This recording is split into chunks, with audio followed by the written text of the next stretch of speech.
어제의 말씀에 이어서 계속되는 건데요. 어제는 크고 첫째 되는 계명이 무엇이냐 물었고, 예수님은 하나님을 사랑하는 것, 또 내 이웃을 사랑하는 거라고 말씀을 해주셨습니다. 그런데 여러분, 어제 말씀을 좀 한 걸음 더 나가서 생각을 해보고 오늘 말씀을 좀 보려고 하는데요. 예수님이 사랑이라고 하는 것이 율법의 가장 근본적인 정신이고 거기 담겨있는 뜻이고 목적이다라고 하는 것을 말씀을 해 주셨는데, 예수님이 이런 말씀을 하실 때에 단순히 지식적으로 아는 것을 말씀하셨을까요? 그냥 지식적으로 아는 것, 그냥 입으로 나불나불 그런 게 아니고, 실제로 예수님은 이제 며칠 후에 십자가에서 돌아가시죠. 이 예수님이 십자가에 죽는 것 자체가 사랑이 무엇인지를 가장 구체적으로 보여준 사건입니다. 예수님은 말로만 사랑하라, 이게 하나님 뜻이다 가르친 게 아니고요. 말로 이렇게 가르칠 뿐만 아니라 그걸 실천을 그대로 하신 거죠. 자기 삶을 통해서 예수님이 이 세상에 오신 것도 우리를 사랑하시기 때문에 오신 거고, 특별히 우리를 사랑한다는 걸 확실하게 보여주기 위해서 십자가에서 저와 여러분의 모든 죄를 짊어지고 저와 여러분을 대신해서 죽어주시는 이 엄청난 사랑을 보여주셨죠. 그래서 로마서 5장 8절에서는 우리가 죄인 되었을 때에 예수님이 이렇게 십자가에 죽으심으로 인해서 하나님께서 우리를 얼마나 사랑하는지를 보여주시고 확증하는 사건이었다라고 말씀하죠. 예수님의 이 십자가 죽음은 진짜 사랑을 어떻게 해야 되는 건지, 참 사랑이 무엇인지를 우리에게 보여줬죠. 그래서 사람들이 이 십자가를 볼 때 감동을 받을 수밖에 없는 거고 굴복하지 않을 수가 없는 거죠. 여러분, 예수님이 몸소 보여주신 이런 사랑을 저와 여러분도 진짜 배우고 이렇게 살아가야 할 줄 믿습니다. 이어서 예수님은 이제 지금까지 계속 질문을 받고 대답을 해주던 예수님이 바리새인들을 향해서 질문을 이제 직접 하셨어요. 그 질문이 뭡니까? 그리스도에 대하여 어떻게 생각하느냐라고 물으시면서 누구의 자손이냐, 이게 첫 번째, 그리스도가 누구의 자손이냐고 물었어요. 누구의 자손입니까? 다윗의 자손이에요. 이거는 뭐 유대인으로서 모르는 사람이 아마 거의 없을 거래요. 모든 유대인들이 그리스도는 다윗의 후손이다 다 알고 있었고요. 그 메시아, 그 그리스도를 기다리고 있었죠. 그러니까 예수님이 거기서 진짜 질문을 하셔요. 그러면 다윗의 후손이 맞는데 왜 다윗이 그 그리스도를 주라고 말했느냐라고 질문을 하세요. 시편 110편에 보면 바로 다윗이 예수, 그리스도를 주라고 부르는 그런 내용이 나오거든요. 물론 거기 말고도 여기저기 시편에는 그리스도를 주라고 다윗이 부르는 내용이 상당히 많이 나옵니다. 그거를 유대인들도 다 읽었거든요. 너무너무 잘 알고 있는 그런 귀절인데 그 귀절을 가지고 질문을 하세요. 분명히 그리스도는 다윗의 후손이 맞는데 왜 자기 후손을 향해서 주라고 부르는 거냐? 이렇게 질문하니까 아무도 대답을 못하고 있는 거지. 이게 그 당시 유대인들이 그리스도에 대해서 정말 오해하고 있고 잘못 알고 있는 부분을 예수님이 정확하게 지금 말씀을 하고 계시는 거예요. 자, 우리 이렇게 생각해 봅시다. 그리스도라는 말이 메시아라고 하는 히브리어를 그리스어로, 헬라어로 번역을 한 거예요. 메시아라는 말의 본래 의미는 기름 부음을 받은 자, 그리고 구원하는 자라는 뜻이, 구원하는 자, 구원자라는 뜻인데, 자, 그러면 여러분, 이 구원하는 자라고 하는 뜻이 있는 메시아로서 기름 부음을 받아야만 우리를 구원할 수 있는 자가 되는데, 이 기름 부음은 누구가 받죠? 구약시대에 어떤 직분을 가진 사람들이 이 기름 부음을 받았잖아요. 세 가지 직분. 왕이 되어줄 사람, 제사장이 되는 사람, 선지자가 되는 사람. 이 사람들이 이제 기름 부음을 받는데 다 사람이에요. 그죠? 왕이 되는 사람도 왕의 아들, 제사장의 아들, 선지자가 되어지는 사람도 역시 사람의 아들이에요. 그 사람의 아들들이 다 기름 부음을 받고 거룩한 직분을 받아서 이스라엘 백성들을 바른 길로 인도하거나 아니면 어떤 위기 상황에서 그들을 구원하는 이런 역할을 하는 분들이 맞죠. 자, 그런데 예수님은 메시아로 오실 때 이 세 가지 직분을 다 가지신 분이라고 했죠. 왕도 되시고 선지자도 되시고 대제사장도 되신 분, 이분이 바로 예수님이에요.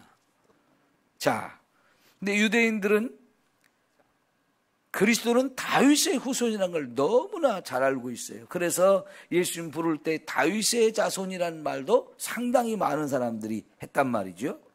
예수님도 그걸 순순히 인정했고요. 특히 마태복음 같은 경우 처음 첫 구절이 뭐였어요? 예수가 아브라함과 다윗의 후손 예수 그리스도의 세계라고 하면서 첫 구절부터 예수님은 다윗의 후손이다라고 하는 것을 딱 선포하고 시작을 하잖아요. 그래서 족보도 쫙 나오고요. 분명히 다윗의 후손이 맞습니다. 그런데 그 다윗은 여러분 이스라엘의 유대인들이 가장 존경하는 왕이잖아요. 그 다윗의 후손이라고 특별히 말하고 그거를 더 기대하는 이유는 뭐냐면 다윗의 후손 가운데 왕이 된 사람이 많은데요. 다윗의 후손으로서 왕이 된 사람 가운데 존경할 만한 왕이 그렇게 많지는 않았어요. 근데 그들이 기다리는 메시아는 다윗 왕 같은 진짜 대단한 왕이 와서 나라를 독립시키는 분이 메시아가 하는 일이다. 이렇게 생각을 했던 거죠. 그 메시아, 그들이 기다리는 메시아 그리스도는 정치적인 의미에서 나라를 독립시키고 다윗 시대가처럼 주변 나라들을 다 정복하고 꼼짝 못하게 만들어서 아주 강력한 힘을 가진 나라로 세워주는 거, 이거를 그리스도가 와서 해줄 일이라고 생각을 했어요. 그런데 여러분, 예수님은 그런 일을 하러 오신 분이 아니잖아요. 예수님은 그런 일을 하러 오신 분이 아니고 저와 죄에서 구원하는 분이란 말이에요. 진짜 종교적인 의미에서 죄 가운데 빠져서 지옥의 멸망을 당하는 이런 인생을 구원하기 위해서 오신 메시아지, 단순히 유대의 나라만 독립시켜가지고 그 나라를 다스리는 왕이 되는 것을 원하신 게 아니에요. 이게 예수님과 그 당시 유대인들이 기다리던 메시아의 아주 근본적인 차이였잖아요. 근데 예수님이 지금 다윗의 후손이 맞기는 맞는데, 그런데 놀랍게도 그 다윗이 그리스도를 향해서 주라고 불렀단 말이죠. 자, 여러분 거기에 44절 보면 주께서 내 주께 이르시되 내가 내 원수를 내 발아에 둘 때까지 내 우편에 앉아 있으라 하셨도다 그랬어요. 이게 이제 시편 110편 말씀을 그대로 인용한 건데요. 여기 보면 주께서 내 주께 이르시되 그랬어요. 앞에 나온 주, 뒤에 나오는 주 다른 분이에요. 앞에 나오는 주는 누굴까요? 뒤에 나오는 주는 누굴까요? 앞에 나오는 주는 성부 하나님, 뒤에 나오는 주는 예수님, 성자 예수님을 말해요. 그러니까 하나님 아버지께서 자기 아들 되시는 예수님에게 말씀을 하시는데 뭐라고 말씀하셨느냐? 내가 너의 원수를 네 발 앞에 딱 굴복시킬 때까지 너는 내 우편에 앉아 있으라라고 말씀을 하시는 거예요. 여러분, 하나님 아버지께서 자기 아들 예수님에게 원수, 너의 원수를 내가 다 그냥 쳐서 네 발 앞에 딱 무릎을 꿇게 만들 때니까 그때까지 너는 내 우편에 앉아 있으라 하시는 말씀이었어요. 이게 뭐냐면요, 예수님의 원수, 예수님의 원수가 누굴까요?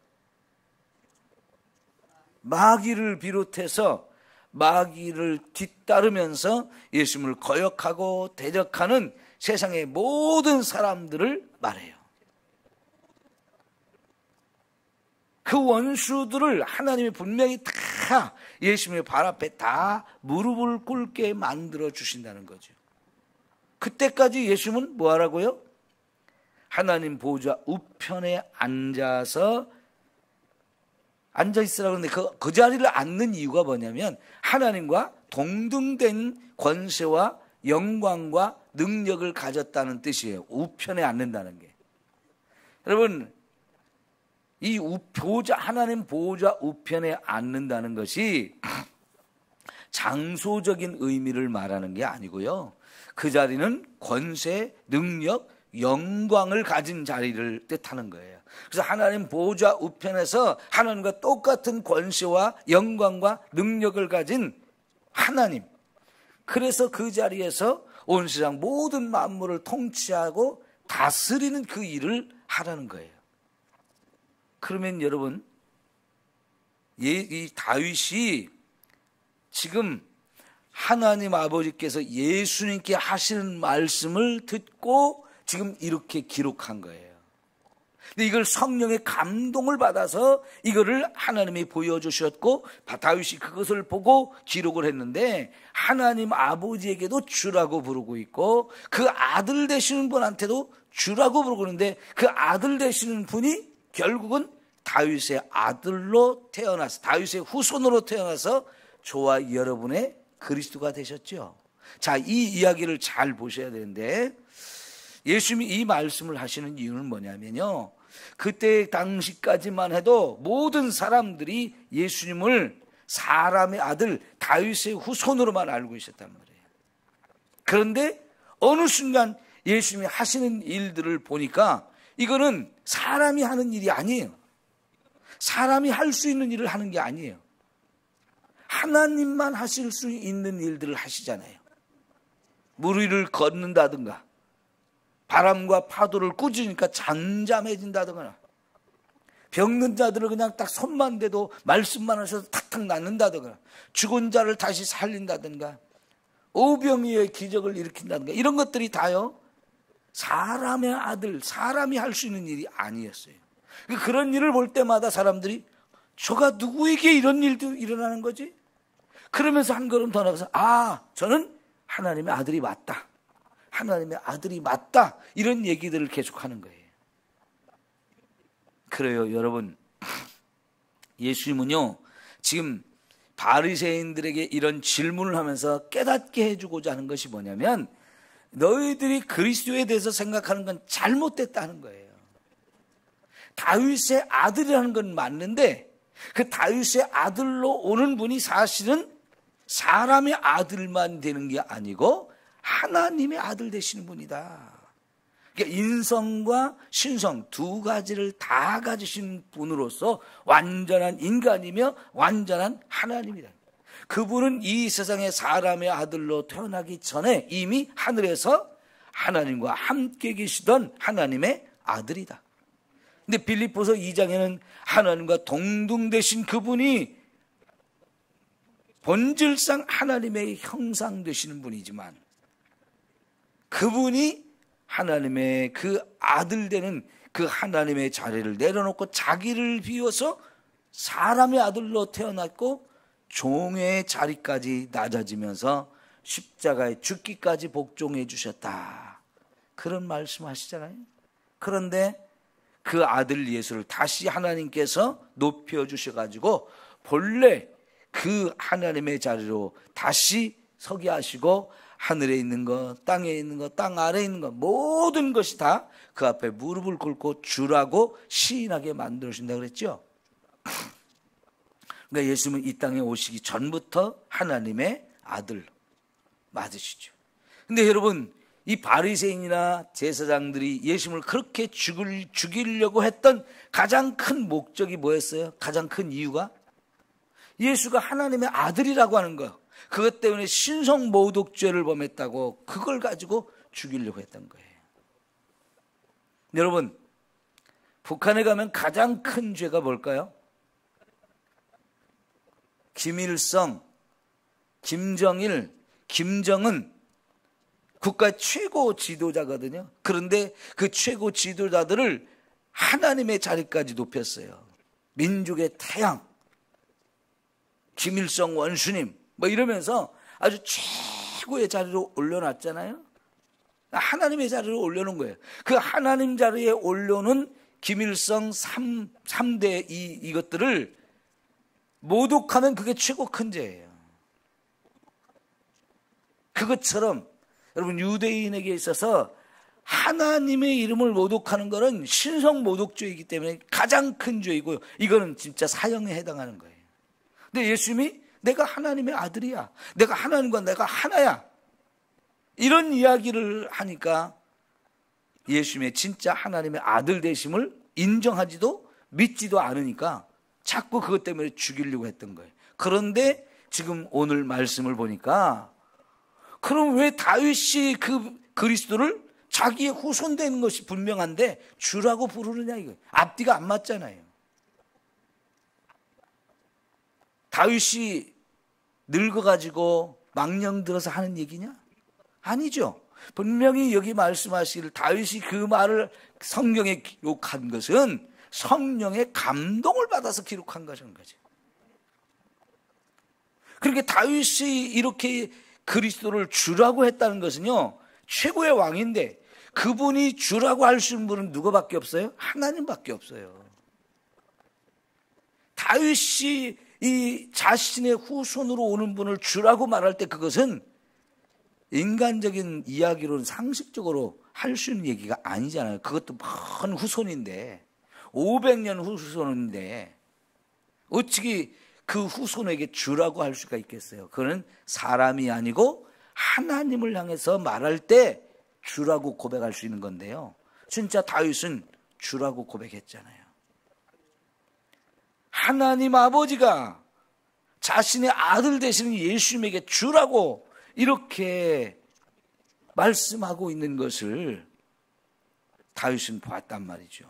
하나님 아버지도 주고 그의 아들 되신 예수님도 주가 되시는데 그분이 바로 이 땅에 원수 마귀를 굴복시키고 그리고 그를 따른 모든 대적자들도 다 굴복시켜서 만물을 발 아래 복종시키고 그 위에 통치자가 되어지시는 거죠.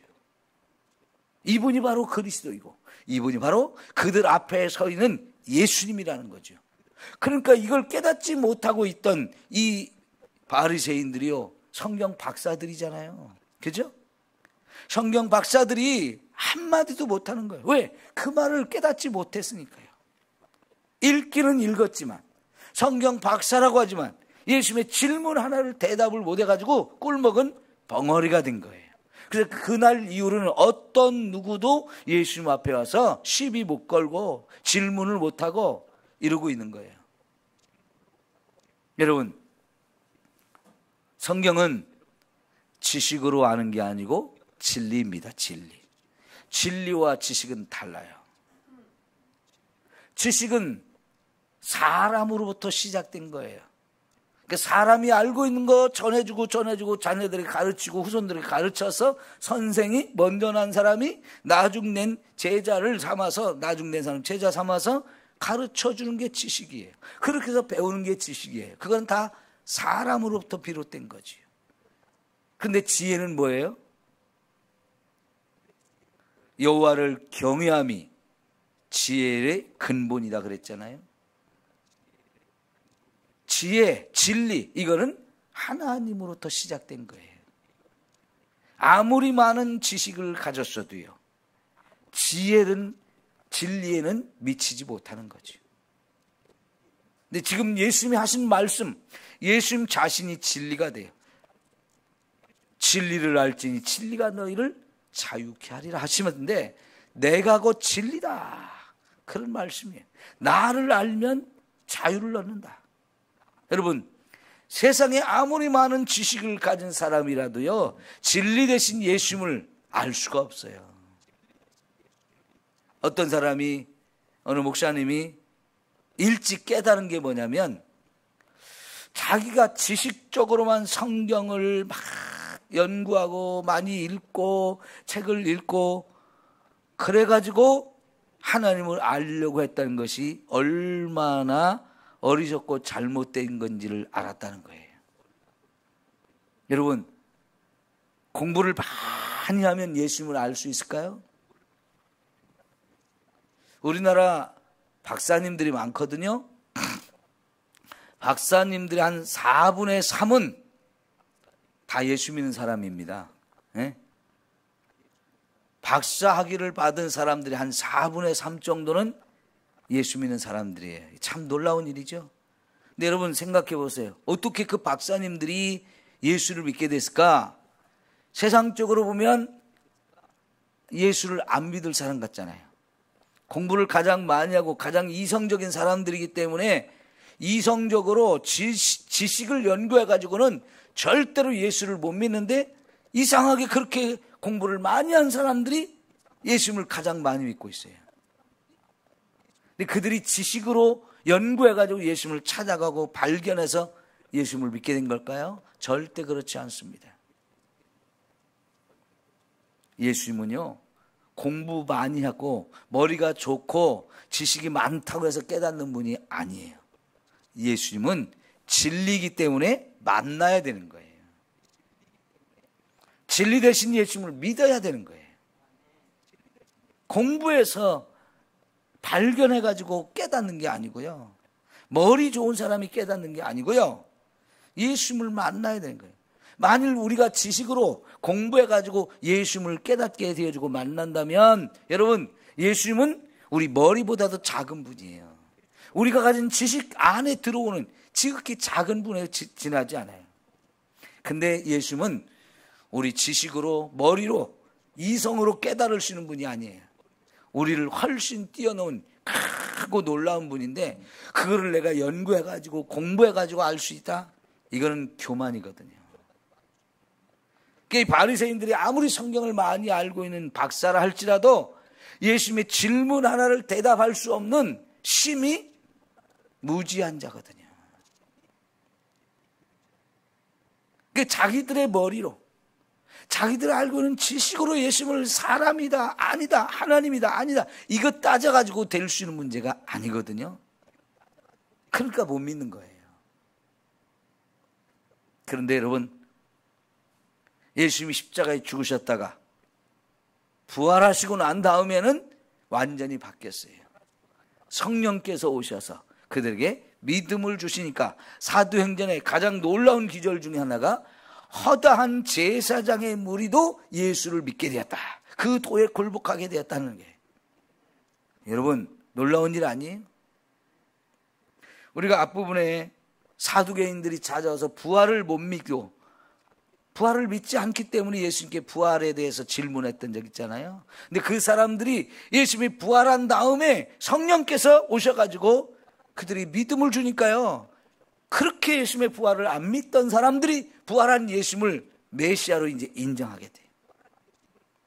여러분, 이 바리새인들 그렇게 예수님을 죽이려고 그러다가 진짜 예수님을 죽였던 사람들인데, 이 사람들이요, 그 바리새인 중에 대표가 누구냐면 바울이에요. 바울.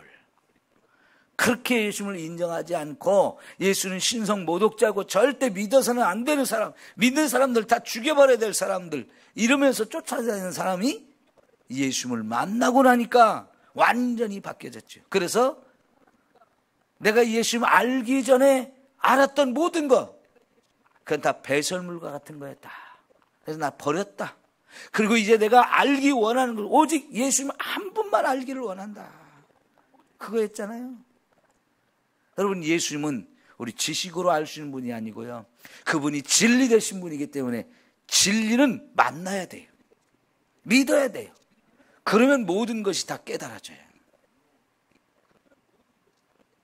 예수님이 말씀 그대로 하나님의 아들로서 우리를 구원하러 오신 메시아라는 것을 우리가 믿으면 되어버립니다.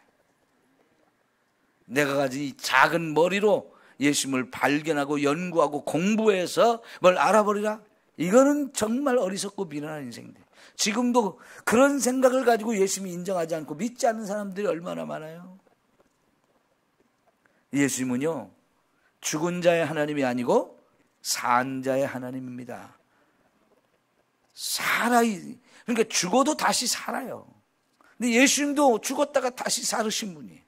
그분이 저와 여러분을 살려주실 때 영원한 생명이 있고요, 그분이 우리를 천국으로 인도할 때 우리는 그분과 함께 천국에서 영원히 살 수 있는 놀라운 생명이 우리에게 주어지는 거죠.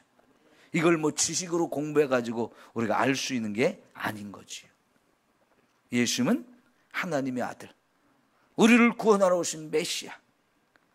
그래서 직접 자신이 십자가에서 우리를 위해 대신 못 박아 죽으면서 정말 우리를 죄에서 구원하고 저 천국에 들어가 살 수 있는 영생의 문을 활짝 열어주신 우리의 진정한 구원자인 것을 믿습니다. 기도합니다.